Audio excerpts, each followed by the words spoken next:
اچھا، انہوں نے الیکشن سے پہلے کہا تھا کہ وہ کچھ وار جو بھی چل رہی ہیں اس کو ختم کریں گے، اور وہ یہ جو رشیا اور یوکرین کی وار ہے اس کی بھی جنگ بندی میں وہ اپنا رول ادا کریں گے، اور جس کے لیے انہوں نے کام بھی جو ٹرمپ ایڈمنسٹریشن ہے اس نے کرنا شروع کر دیا.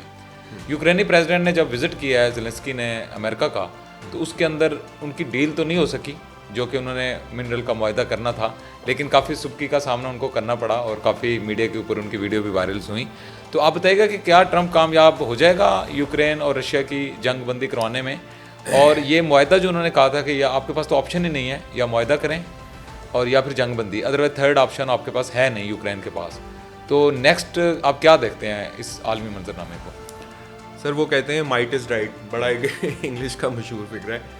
کہنے کا مقصد یہ ہے کہ یوکرین کے جو پریزیڈنٹ تھے زیلنسکی، وہ گئے تو اسی چیز پہ تھے کہ منرلز کا معاہدہ کر لیا جائے اور 50% کے اوپر کوئی ڈیل بن جائے جس میں وہ لوگ ڈرلنگ کریں، ڈگنگ کریں اور اس طرح، کیونکہ وہ ابھی تک ریسورسز ان ٹیپ ہی پڑے ہوئے ہیں، وہ ریسورسز ابھی ٹیپ ہوئے بھی نہیں ہیں. لیکن وہ جس کو کہتے ہیں کہ لینے کے دینے پڑ جانا، تو وہاں وہ گئے تھے.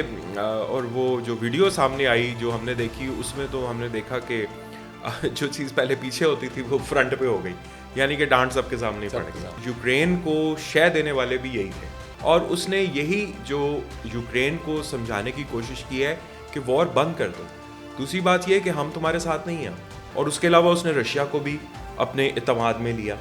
لیکن بات یہ ہے کہ جب سے ہم لوگ بڑے ہوئے ہیں ینگ اسکول لیول سے، ہم نے ایک ہی چیز دیکھی ہے امریکن موویز میں، کلچر میں، اینٹی رشیا. وہ ایک طرح سے ایک عجیب و غریب اینٹی رشیا بھر دیا گیا ہے یورپ سے لے کے امریکہ تک.